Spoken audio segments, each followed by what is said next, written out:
Okay, so welcome everybody to the Kanban Coaching Exchange.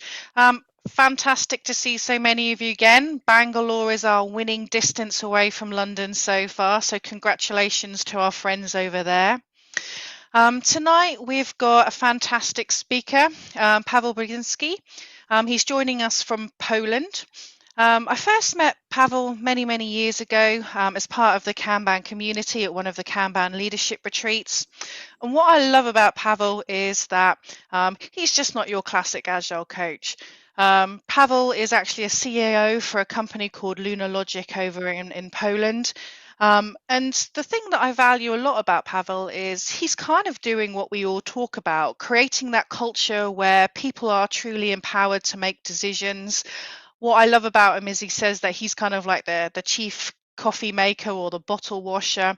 And when people go up to him and ask him questions in the office, he often says, what do you think? What would your decision be? And so he's really truly about that and empowerment. And he's also taken the company to that kind of like nirvana in terms of HR and how he works with people and the pay rises and the promotional schemes. So he's not going to talk about that tonight, but he's definitely somebody to reach out for that kind of inspirational company, that one that we're all kind of trying to achieve. So for me, I love having Pawel along, calm, relaxed guy. He loves beer. Who doesn't? So without further ado, I'm going to hand him over tonight, Pawel Brodzinski. Take it away. Thank you, Helen. Thanks for having me. And actually, when you invited me, I was thinking what I'm supposed to talk about. I mean, after all, it's a Kanban community meetup, and I thought that there was one thing about Kanban that I never really shared. And preparing to this chat took me for a long sentimental walk to years and years back. Um, because I'm going to talk about what I think is that one bit of Kanban that frequently slips somewhere between the practices we apply, and I think it's most undervalued and maybe uh, the most valuable part of Kanban as well. So I won't be introducing myself in a classic way. Helen already did that. Um, but I want to tell you why I am in the right place at talking about Kanban. So my Kanban story started in 2009. Quite a long story so far. I think I'm not 100% sure, but no one proved me wrong. I think I was a leader of the very first implementation of the Kanban method in Poland, uh, in my team that I was leading back then. I was a part of Lean Kanban community for like the core part of Lean Kanban community for several years. Now I feel like I'm more on the fringes, so it wasn't easy to be here and tell you about one thing about Kanban that you don't know. Um, and over time, I made some contributions to what was happening with Kanban, especially when it comes to portfolio Kanban. But as Helen reminded me just a few minutes ago, I'm also known as an inventor of so-called magic fridge. So on one of leadership retreats, there was this fridge that was always full of Radler and beer. And I made sure that it came back a year or a couple of years later. So it seems that this was my most important contribution. Like beer was my most important contribution to the Kanban world. So in a way, you can call me credible to be here. However, the thing that brought me to Kanban world initially was Kanban simplicity. So I saw Kanban as this really simple thing, simple tool that you can use to improve teams. And what I'm seeing over the years is Kanban becoming more of this, like this tool that is supposed to solve every problem out there.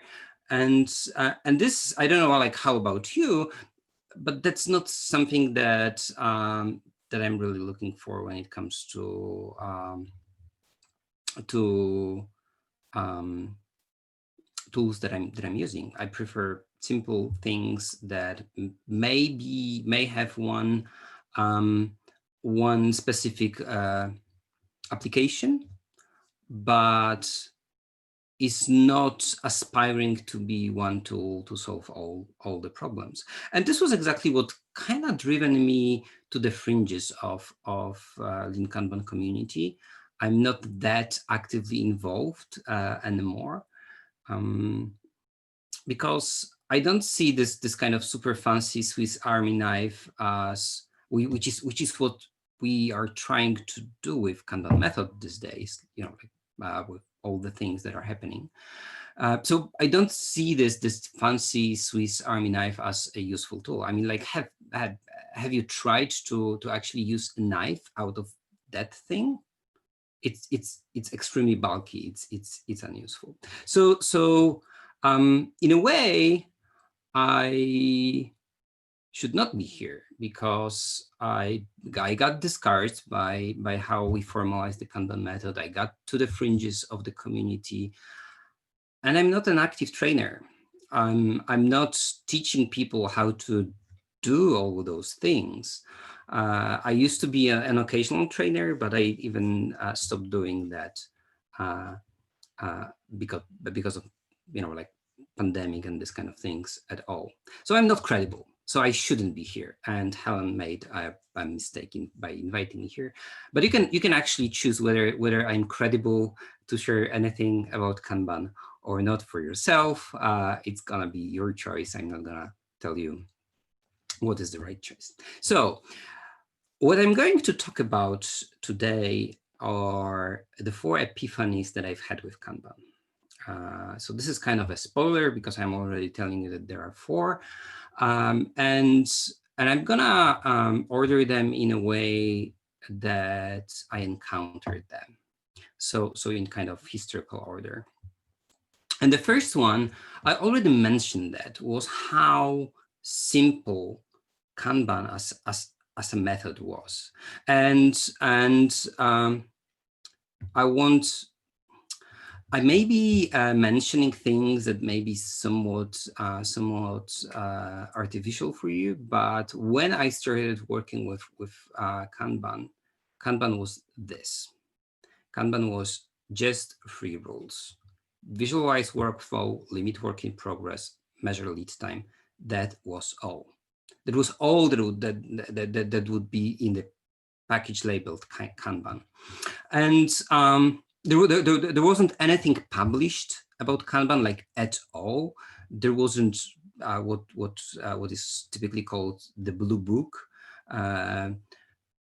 So it was like everything that you can find about Kanban was some articles in the internet, a discussion group, and that was all.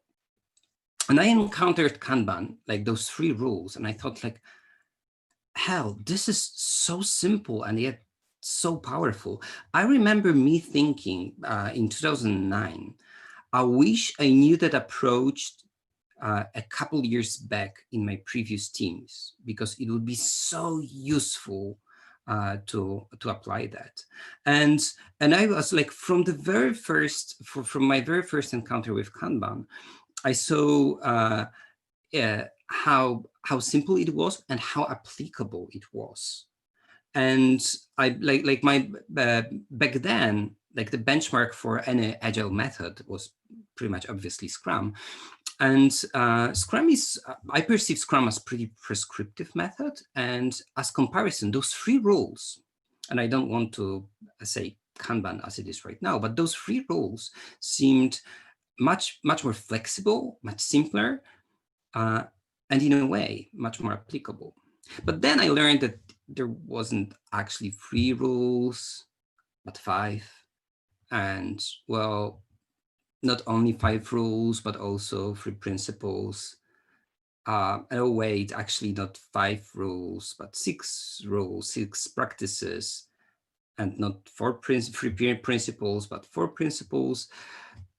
you see where it's going. We somehow started, this process, and it went downhill from there. I mean, like right now we have maturity models, and don't even get me started. So right now we have this huge body of knowledge, which we still call Kanban somehow, uh, but somewhere on the way we lost simplicity and we got back to this. And I don't say that this is not useful. And we could have a long discussion, like why Kanban, not only Kanban, many other methods as well, are heading down that direction. Nonetheless, uh, my first epiphany was all about simplicity, and somewhere along the lines we lost it. And that tool, that method, is not nearly as useful as it used to be. So then there was my second epiphany, and my second epiphany was about whip limits. So when I started working with Kanban in 2009, I was working with a very open-minded team. So the people I was working with were like very willing to adopt new things. So I didn't really have to overcome, resistance with introducing all sorts of rules that feel unnatural, like whip limits. So we quickly got to a point where the team was pretty proficient with limiting work in progress, and then I started seeing how whip limits work. So obviously we all know that one expected outcome of introducing whip limits is that a team would be more efficient, because in this case, less is actually more in vast majority of cases. Nonetheless, this is not the epiphany that I had. It was when we reached the point where we started limiting work in progress in a way that people got uncomfortable because they couldn't pull just, like just another ticket, just another, they couldn't just start working on another feature, start developing another feature because, oh wait, we have this whip limit, and we would violate that whip limit. So people started trying to kind of reinvent how they would behave in that new situation for them, because throughout their whole careers, all they were doing is they were having, like a queue of tasks, and they were like pulling one after the other, and they wouldn't even think, what is happening with that task downstream. So I started seeing those behaviors, and those behaviors were all about improving how we work. And as a matter of fact, in the very first thing that was published about Kanban, and this comes from Henrik Nieberg and Matthias Skarin's mini book titled Scrum and Kanban Making the Most of Both, or Kanban and Scrum Making Most of Both. I don't remember the exact title. So this was the very first thing that was published about Kanban, and David Anderson wrote a foreword to this book. And this is a quote from that book, which I don't think David would stand by today anymore. Nonetheless, what he was saying was that Kanban is not just, kind of an approach to manage projects or to organize, to work in software development teams. What he was saying was that Kanban is this change management method. And like initially, when you see those three roles that I saw initially, you don't see that, but then you see how teams react to applying whip limits, how they behave differently, and you start understanding why Kanban maybe doesn't necessarily is, but maybe something more than just a way to organize work in projects. And the reason why it is so are whip limits, because we force people, and so we, in a way, we encourage people not to just pull another ticket from the queue and start working on it, but you can rephrase it that we coerce people not to do that. We forbid them from doing that. But the thing is that besides the obvious observation that after applying WIP limits, we have shorter lead times, and we get more efficient, you start seeing those what we call emergent behaviors. So my team back then, 2009, 2010, we started applying WIP limits, and unsurprisingly, we had a bottleneck, and that bottleneck was in testing. So developers were producing more code that testers could validate. So suddenly we had a WIP limit that would tell developers to stop.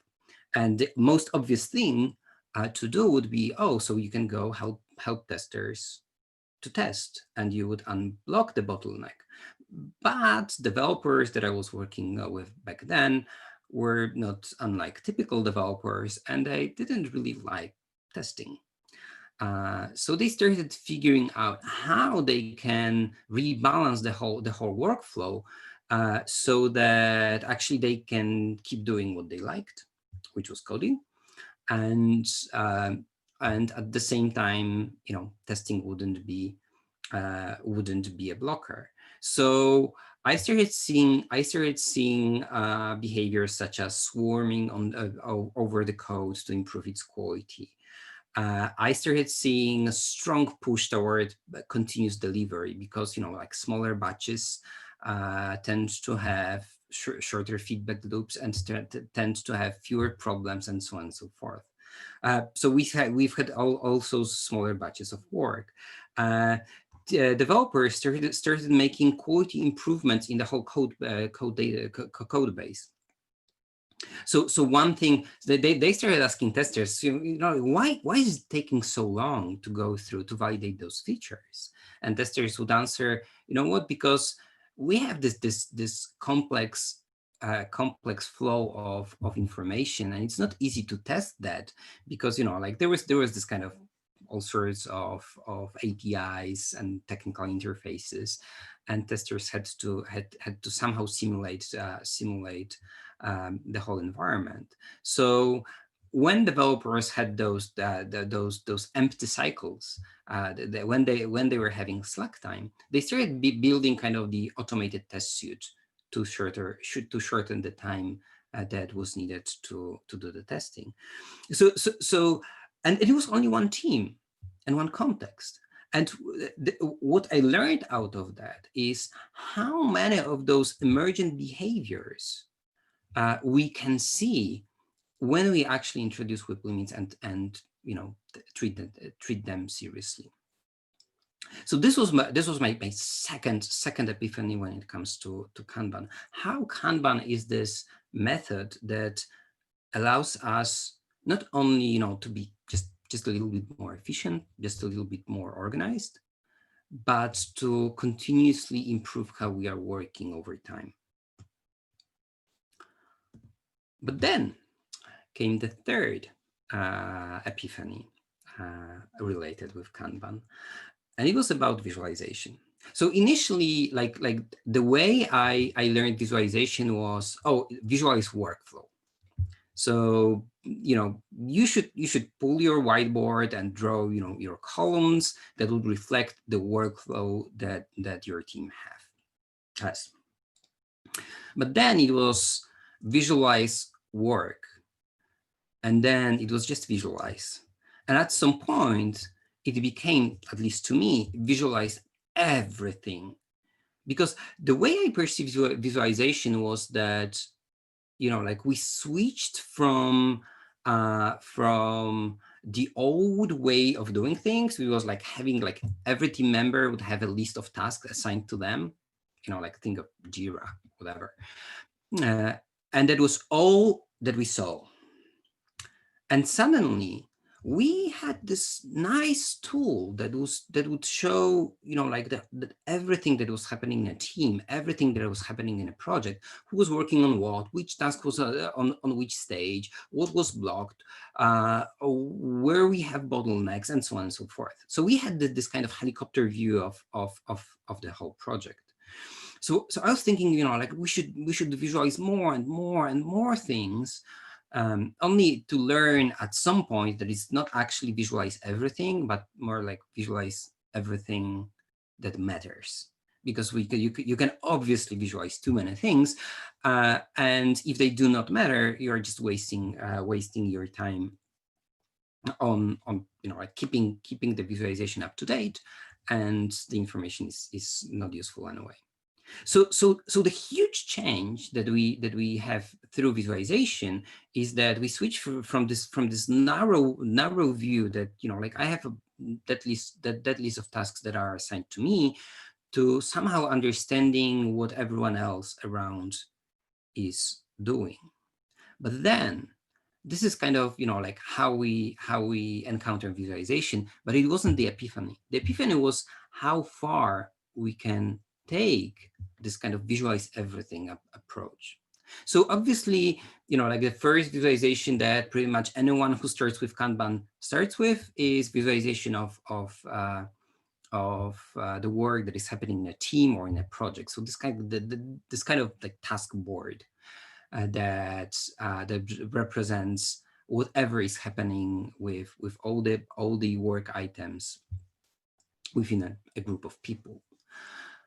But then when you think that visualization is so awesome and so helpful, that you create those information radiators, and they tend to help people make better decisions, help people to collaborate better, you start asking questions, like how far you can take that. And then you realize that you can take that approach like really, really far, and you start visualizing all sorts of things. And it was like, I think that my epiphany was related with my work on portfolio Kanban, when I started uh, figuring out how to visualize all the stuff that was happening, not on within a project, but on a portfolio level, like within a company that was concurrently working on 20 initiatives across 20 teams. And it wasn't like one initiative, one per team, but it was all messed up. And then you realize how in how many contexts you can use that technique. And this is actually something much more flexible than Kanban as a method, because you can treat visualization as a method or a practice and take it completely separately of Kanban or whatever else, and you would find how useful it is. And actually, when you think about visualization, you also realize how few things you need to understand to start working with that, and how few tools you need. Like you can have a whiteboard and a set of markers, and here you go, and some sticky notes, here you go. You start figuring out how to manage your stuff better. And the reason why visualization is so useful for anyone who is using it is basically how our brain works.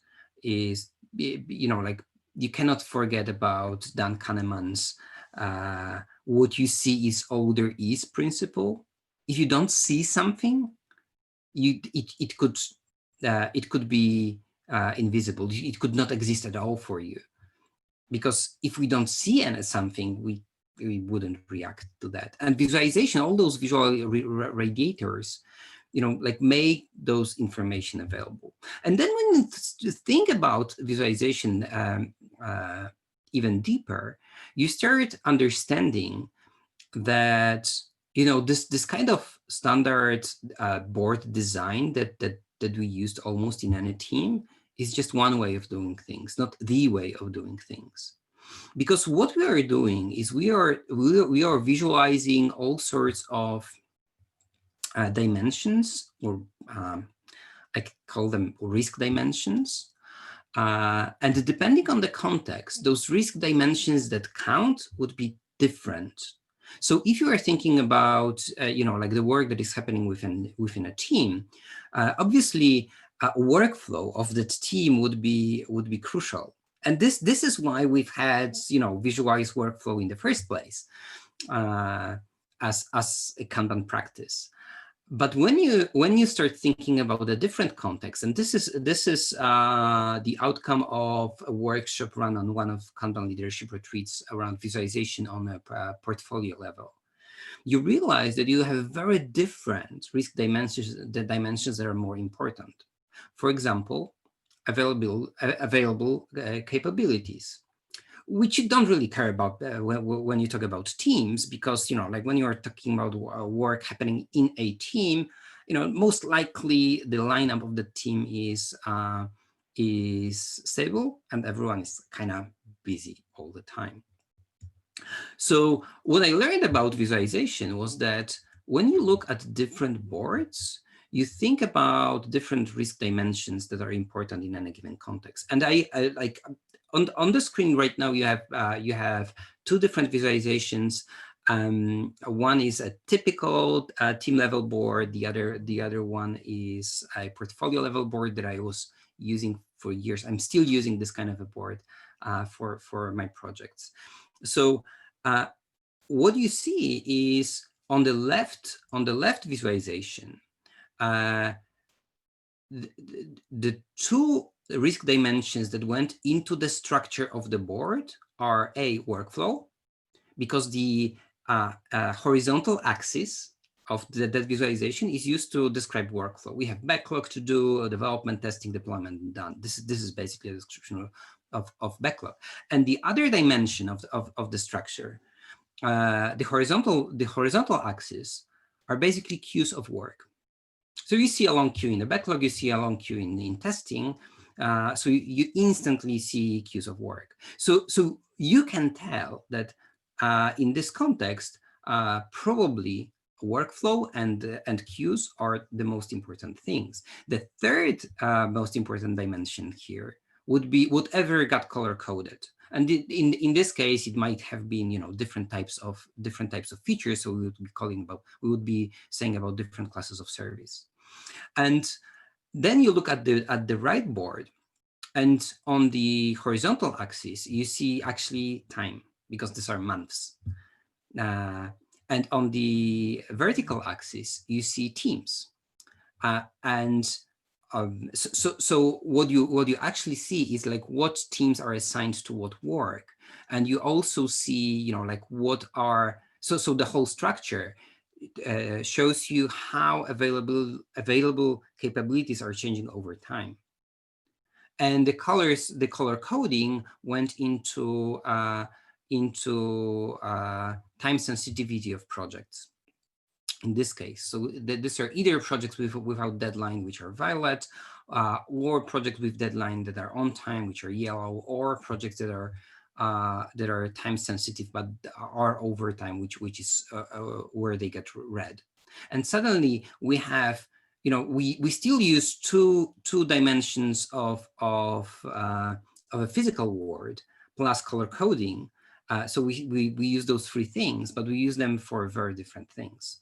And this is what you realize when you start thinking, like how to make visualization that is actually useful in any given context. So this was the third of my epiphanies. And by that point, I was thinking that it was actually not simplicity. It was not WIP limits that was this kind of most valuable thing in Kanban. But over time, I started drifting away from methods. I started drifting away from applying practices, because my work started to be more about designing an organization.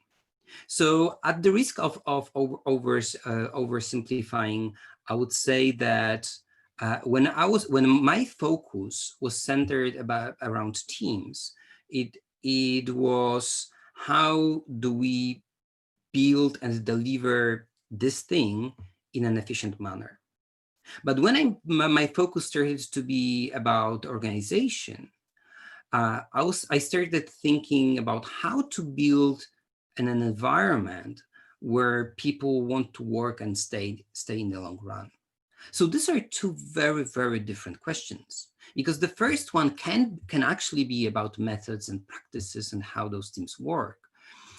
The other question wouldn't be about practices, it wouldn't be about how those teams work, but it would be more about organizational culture.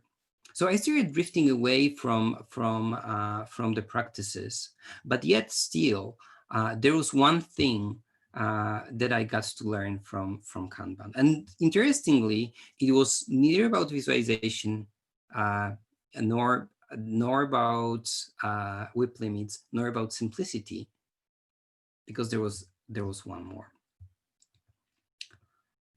And that one more was the first principle of Kanban, which is start with what you have. And if you want to get an answer, what is the most undervalued part of Kanban? This is it by far. So why do I think that if you want to take one bit out of Kanban, take this one? So it's not a practice. So what I was sharing from the beginning was that you can actually take some bits and pieces from Kanban and apply them in a much broader context than just the Kanban method.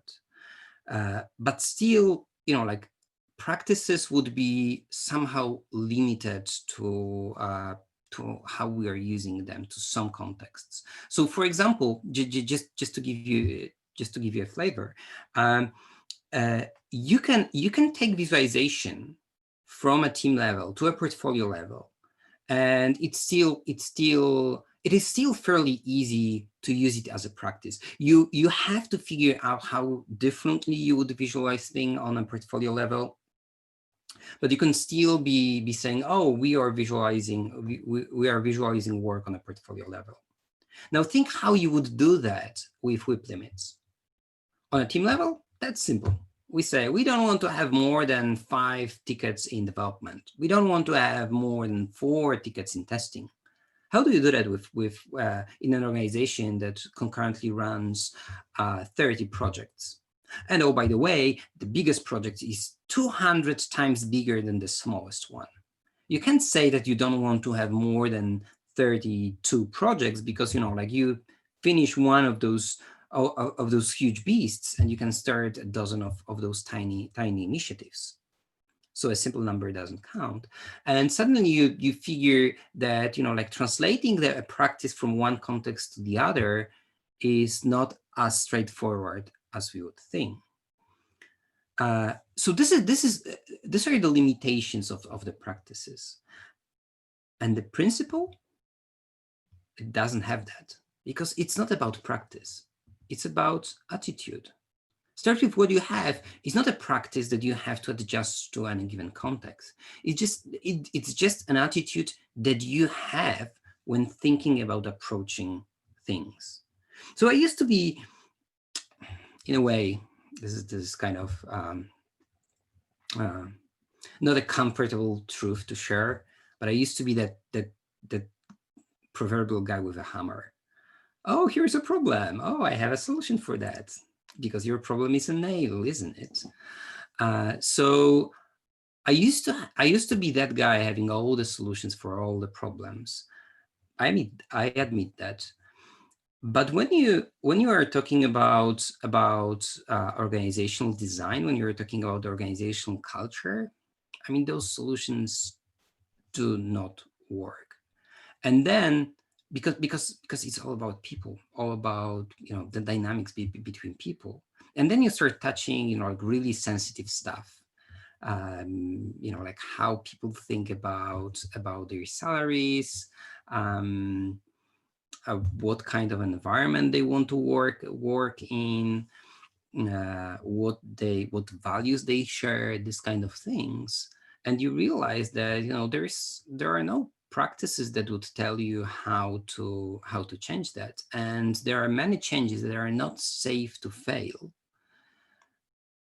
And with that attitude, like we have all the solutions, what we are risking is that we will break all the good stuff that is there and won't solve the problems that we are seeing. And start with what you have as a mindset helps you to basically accept the point where you are at.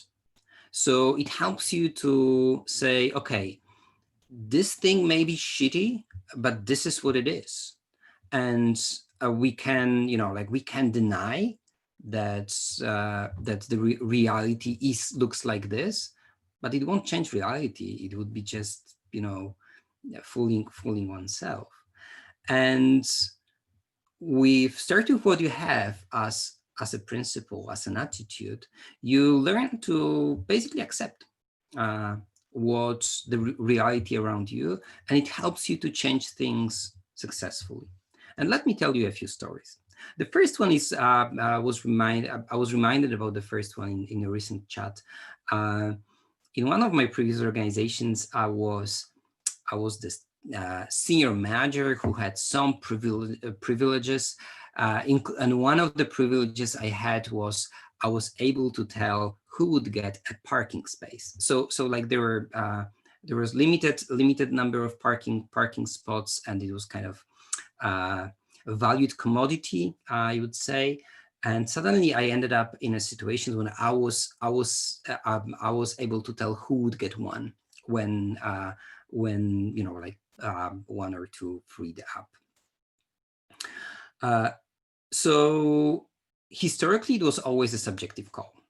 And I could say, okay, it was just a subjective call. And actually people hated that it was a subjective call because, former managers were playing favorites. And it wasn't something, something that was like extremely valuable. It was just something that was convenient, and people appreciate that when they were getting that.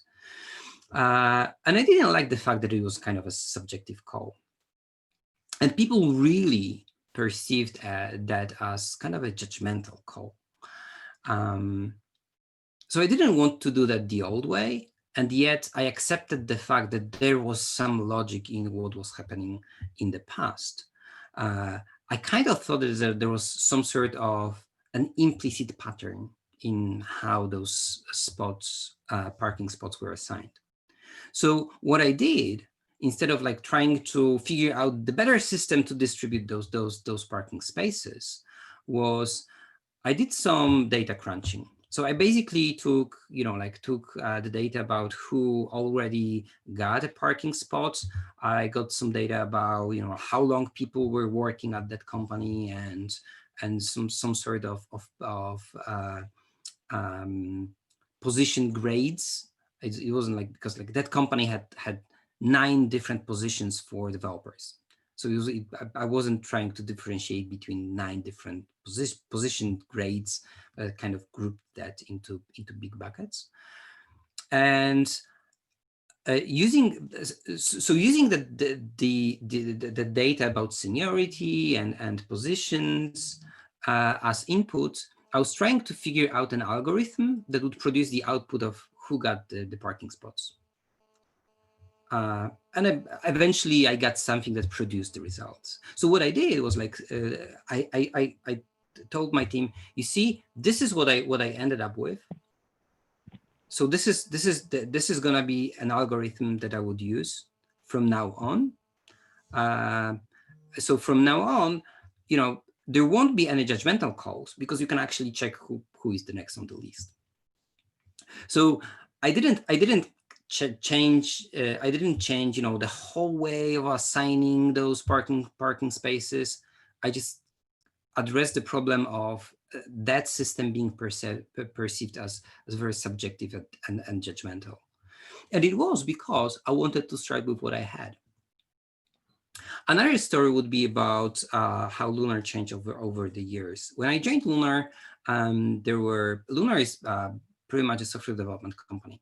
So you can imagine that that it's not obvious to have a good representation of of women at such a company. So when I joined Lunar, there were around 20% of women at Lunar. Right now, there's more than 60% of women at Lunar. Uh, so how did we achieve that? Many companies, and I think it is not the best way to go, although arguably for some companies the only way to go. Uh, they're establishing all sorts of, like programs. Oh, we don't hire unless you are a woman. Then we are hiring. We are not hiring unless you are a woman. Then we are hiring. Uh, and I would even hear managers coming from big companies such as Google, like sharing some of such messages. And my reaction to that was, oh, you may be doing the right thing, but for all the wrong reasons. Because you do not think about like what made your company being, like so unevenly represented by men, and you don't try to accept that fact and understand that. So what we did instead was instead of setting quotas or goals of how many women we want to have on board, and on like rolling out diversity programs, uh, because all those things could have been contested by people as like positive discrimination. Some people seem not to like that. So instead of that, um, I started asking myself, like how come that we have 4 times as many men as women? Like what makes us hiring more men than women? Um, and at the same time, I stumbled upon the research about collective intelligence. It started and one of the findings of that research was that it seems that teams where women are represent more than a half of team members seem to be those teams that are most collectively intelligent. And we started having discussions about that, and we were trying to understand what actually constitutes the best candidate in any given context, in our context. And what we learned, that we may be looking at the wrong traits, that if we are looking at the traits that we were looking at back then, we still may be hiring, like 4 men out of 5 people that we were hiring. And if we choose to redefine what constitutes the best candidate, we may end up with somewhat different distribution. And over years, it seems that, like we more and more frequently are hiring women.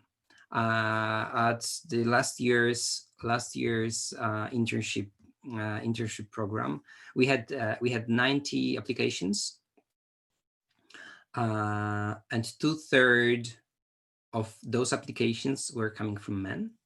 We ended up hiring 5 interns, all women. And you could see at each stage there were you could say that there was like application, then initial interview, then kind of the whole day, staying the whole day at Lunar, and then decision about hiring. So like you could say that there were like 4 stages. At each of those stages, representation of women was going up. And it wasn't because we set a quota, but it was because we started with looking at where we were in the first place and understanding that situation better. And also because of that approach, we didn't meet any resistance in the change, which is what you often see when companies start those diversity programs and this kind of things. Then one of my favorite stories about making our salaries transparent. So the story about when I joined Lunar, salaries were not transparent as at many companies. Right now they are, and I used to say that if something happens with Lunar and I go work somewhere else, I cannot think about working in a team or in an organization where salaries are not transparent. This was probably the biggest change to me in my development as a manager. Like I cannot think of coming back to teams where salaries are not transparent. And I still remember when I first heard the idea of changing salaries at Lunar into transparent ones. I even had a thought that I would ask people, like who thinks, let's like show of hands, who thinks that this is a good idea? But I saw, like after I shared the idea, I saw the reaction of people and I didn't ask the question because I would see only few people raising their hands. I didn't check that, but my assumption back then was that between 2/3 and 3/4 of people would be against the idea. So I could say, oh, I still think it's a good idea. I would push it down your throats. I had enough positional power to do that. I could say, okay, you don't like that, so well, forget it. But instead, I started with what I had. I shared the idea, but then I started listening to people. And what I learned over time was how many things that they were afraid of or concerned about. And over the next 10 months, because that change took us 10 months, over the next 10 months, we are addressing those concerns and those fears one by one. And 10 months later, when we introduced the program of open salaries, which was, and this was one of the changes that came out of the process, which was kind of an opt-in system. And no one was forced to join the open salaries program. And this came from the realization that when people were joining Lunar, they were joining a company where we don't share their salary with everyone else. And they had all the right to expect that it would stay so. So if we are going through such a change, that is not safe to fail change, because you cannot, once you made salaries transparent, you cannot unmake them transparent. I mean, like people do remember. So because it wasn't a change that was safe to fail, we were asking people, do you want to join the new system or not? So 10 months later, when we were introducing that system, every single person joined. Why? Because we didn't try to change and force change on people. We just started with what we had and went from that. And this is kind of a meta answer to any process improvement. So when I came to Lunar, I had full of ideas how to make teams work better. I was teaching them Kanban. I was helping them, to adopt WIP limits.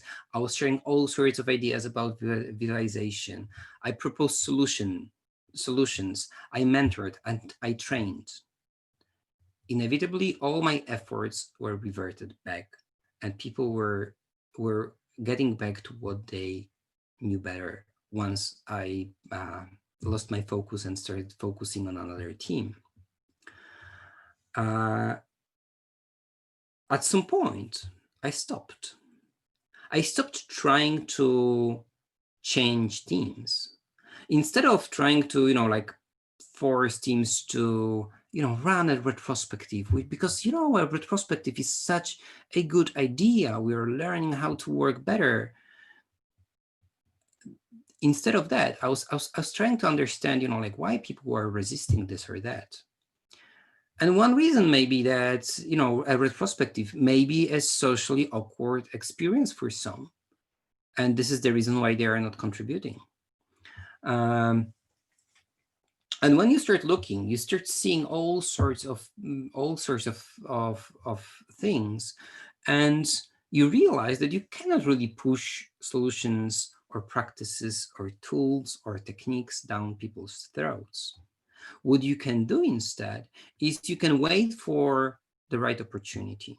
You obviously can throw some knowledge at them. You can train them. You can share, see, this is Kanban. This is how it works. Use it when you think it's right for you. And then you wait for those opportunities where people would come to ask, what, we have this weird issue because we don't know who does what, and I would be like, well, have you tried visualization of this thing? Or we have troubles being blocked all the times, and then we would talk about how to visualize blockers and how to work around whip limits. And over time, people started picking some solutions that I was trying to teach them years back, and they were not doing that even. They were not even taking them from me, but taking them from some other sources. And you know what? That's even better, because no one really is a prophet in their own land. And that's kind of, like those of you who are primarily consultants and trainers and coaches, you do have a comfort of coming to organizations, being paid for, uh, being that expert, that knowledgeable person. And because you are paid for that, people initially, assume that you know what you're talking about. And if you have exactly the same experience, exactly the same knowledge, but you are just like another manager at the company, they would be like, what can that person know? They wouldn't listen. So this is, in a way, this is a difficult experience for any practitioner out there, like to make to help people understand that you actually know what you are talking about.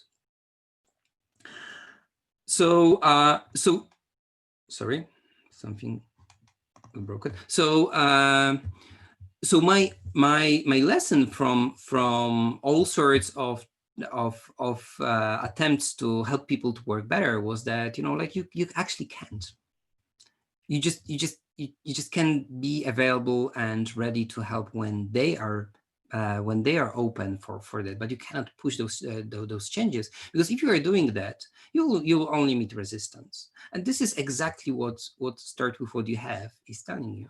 Like, start with what you have. You can have a team that is basically not ready to adopt any change, and unless you understand why it is so, you won't move in a sustainable manner ahead. And this, how deeply Start With What You Have is important to me, will be seen in the last story, because it's far from professional context. So I was getting through a divorce a couple of years back. Actually, it took 3 years, so it was kind of a long story. And the hard part was I was fighting for being able to spend time with my son. And the courts in Poland are full of prejudice against fathers. So this is not kind of a level playing field. So I went through some really difficult moments throughout those 3 years, and each time I was landing in a place that was worse than I would have imagined at the beginning. At some point, the ruling of the court was that I will be able to see my son 6 days a month, and that was it. I was always reminding myself, start with what you have. This is what I had, and I could fool myself, like how it would have been great if this, and that. But I was all the time I was coming back to starting and restarting and restarting and restarting again with what I had, even if what I had was worse and worse and worse over time. And that helped me to keep figuring out ways to improve the situation. And long story short, it didn't end that bad after all. So this shows how far you can take this attitude. it's not only team context or portfolio context. You can apply the start with what you have attitude to all kinds of professional and not only professional work, because it's not only what we do that counts, it's also how we do that. Start with what you have is that principle that teaches us a very different attitude. Instead of being that proverbial person with a hammer for whom every problem is a nail, you just learn to be aware of others. You just learn to be understanding, appreciating to what is happening around, appreciating to people for who they are, even if that's difficult or frustrates us. Because it is said that frustration or dissatisfaction is basically a function of a gap between reality and our expectations. If one doesn't match the other, we get dissatisfied or frustrated. And when we are keeping start with what you have in our hearts, it teaches us to manage our expectations. And through that, it helps us to close that gap. And through that, it teaches us humility and respect. Now show me a practice that can do that. And this is why start with what you have is the most undervalued part of Kanban. And that was all I've had for today.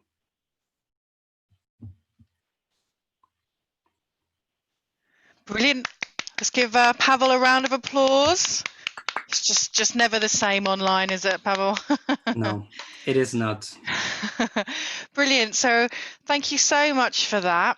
Let's take some questions from the room. Feel free to go if you need to go have your tea or see your kids. But if you have got some questions, I didn't see any come up in the chat, feel free to jump in and ask Pawel.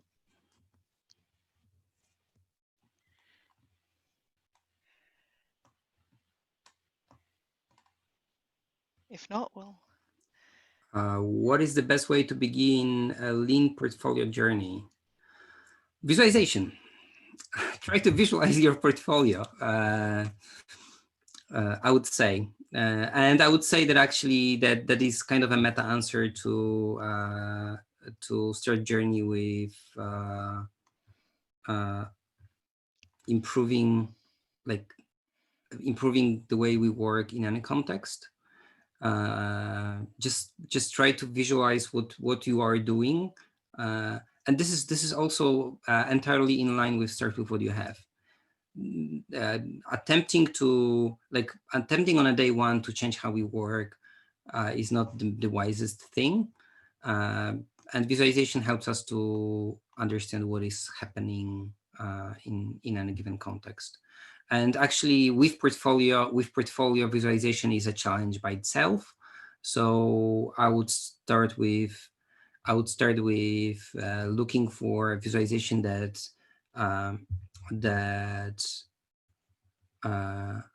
stands the challenge of time, at least some time, because one of the things that you would quickly learn when you are trying to visualize portfolio is that the pace of progress is glacial. I mean, the way you see tickets moving from development to testing to deployed to done, like day after day after day after day, you don't see projects or big programs moving from ideation, design, building, live in the matters of days, sometimes months. You sometimes need to wait even years to see that kind of a progress.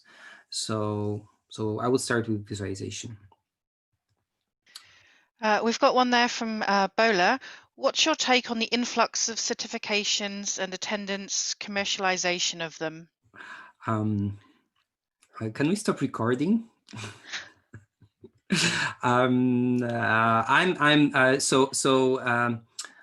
I really like the word, and I believe it has to be the actual word, certification. It's not a typo, not certification, but certification. I'm not certified myself. I'm not certified of anything, which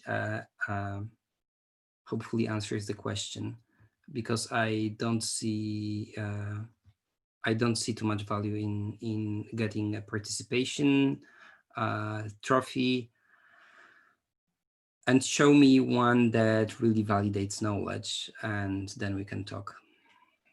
As long as it's is supposed to be a manager generating business, it can't be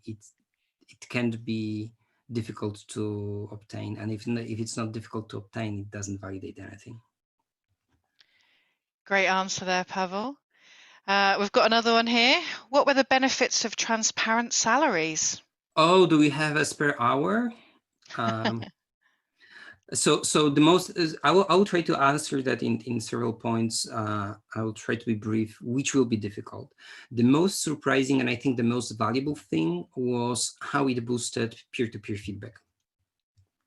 So one thing is that changing salaries to transparent ones is not enough. Transparency and influence have to be like they have to both be in place. So if you just make salaries transparent, people would get frustrated because they would see all the things that they perceive as unfair, and they would see that they can do anything, that they cannot do anything about them, and they would get frustrated. So when I'm talking about transparent salaries, I'm frequently talking about open salaries, and there are two parts. One is that salaries are transparent, and the other is that people have influence over how we change salaries, how we give raises. So the other part, the influence, because people can actually make decisions about raises of them for themselves or for their colleagues. That part boosted peer-to-peer feedback through the roof. So this is one thing. The other thing is, I cannot imagine going back to managerial burden of setting salaries myself as a manager. I mean, all those situations where people were popping up and they were like, "Hey, Pablo, do you have 5 minutes to talk?" And I literally knew that it's gonna be either talking about the race or they are leaving the company. There's this special voice that people are using. And after several of those discussions, you basically know this is going to be one of those, and then you end up talking for an hour, basically negotiating a salary, and whoever is a better negotiator gets their way. I mean, I dreaded those, absolutely dreaded those, and they're gone, puff, completely. So this is kind of a selfish one. Then I believe that the fairness. So I always tried to set salaries, like to set fair salaries, and but before the change, it was whatever Pavel thought was fair, and suddenly is whatever we collectively think is fair. And surprise, surprise, the answer is like it's kind of different the new way, and I believe it is much better. And one thing that didn't change, and but like this is a frequent risk that people mention, is people didn't go crazy with how much they earn when they got a chance to decide about their own salaries. So this is basically not happening. So I think those four are the biggest one. Oh, there's the fifth. Sorry. How much more people understand about the whole company finances, because if you want to get people involved, you also need to help them understand how this whole system works. So Lunar Logic is a professional services organization. Anything between 85 and 90% of our total costs are directly related to labor. So if we're making that part transparent, I mean, like we are basically making like huge part of company finances transparent. So we better understand how the whole picture works, because you can basically drive the company out of business in the matter of months if you don't understand how it works. Okay, so we've got a few more questions. I was then going to add at the end there, I loved it when you told me that somebody once asked for a pay rise and you got out the company finances and says, do you think that, I thought that was great when you told me that before, so I'm glad you added that in. So we've got another question. Bola, you've already had one, so I'm going to tip to somebody else. Barry is saying there is a thin line between simplicity and complexity. Where would you draw the line, or where would you draw it? I'm not sure if I understand the context. Are you still there, Barry? Yes, I'm still here. Awesome. I guess it was just when you're talking about simplicity as one of your epiphanies. Okay. And, yeah. So so my epiphany was like how very few simple practices or techniques may maybe this kind of a game changer, may like really improve things. And obviously when you are so it's kind of what you see initially. And I wouldn't say, like right now, or even, I wouldn't say that like 5 years ago, that limiting work in progress is a simple technique, period. I would say that its face value is like it's simple, but all the implications and how you apply that in a given context is a complex problem. Because like in this team, I was working in 2009. I was working with a team that was like really open and really willing to try new things. So for them it's like, oh, limited work in progress, let's try that. And then but this was my first Kanban team. I didn't have anything to compare. And then you learn like that if you, for example, try to apply WIP limits on a portfolio level, it's difficult. You don't even have a simple technique. So I think that you are always in kind of a spectrum from simple to complex, and the differentiator will be the depth. The deeper you go with something, the more complex you would need. The more complex problem you would face. I'm not sure if that understands your question. Cool. Okay, so let's have one last question. So this one is from Dave. Who had the most creatively designed Kanban board you have ever seen? Obviously, I did.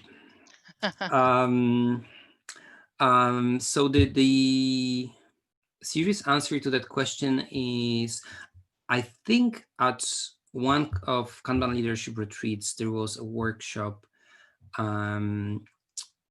someone ran. I was participating in that. But like, let's share all sorts of weird visualizations that you've seen or used. And there wasn't a single thing that stood out, but the thing that I got from that hour and a half, from those 90 minutes of work, was, wow, we can really do crazy things with visualization. And it was a huge inspiration to kind of further experimenting with for example, portfolio boards. So I cannot point on a single person. It was kind of a group effort. And this happens when some open minds sit in one room, and they are willing to learn from each other. Brilliant. Thank you very much, Pawel. I'm going to call it there on the questions because I'm sure you've got things to do. But we really appreciate you joining us here at the Kanban Coaching Exchange. So let's have a round of applause one last time. Woo! So thank you to our sponsors, Simon Machin, for providing us with our Zoom link. We are forever grateful, which means we can have larger numbers. Next month, we have Ian Carroll. Keep an eye on the meetup group for the blurb that we're going to bring. And I'm also really excited for my first speaker in January, who is going to be Clark Ching, the bottleneck guy himself. Not only do I constantly promote his book, you know, I love his work myself. So definitely one to keep an eye out for coming in January, all the way from New Zealand. Things like COVID makes this possible for us. So it's thank you to you all. Thank you ever so much for coming. Thank you, Pavel. Thank you, Vlad, for supporting us and cutting the videos. And I'll see you all next time. So take care, everyone. Have a great night, day, wherever you are in the world. See you soon. Thanks, everyone.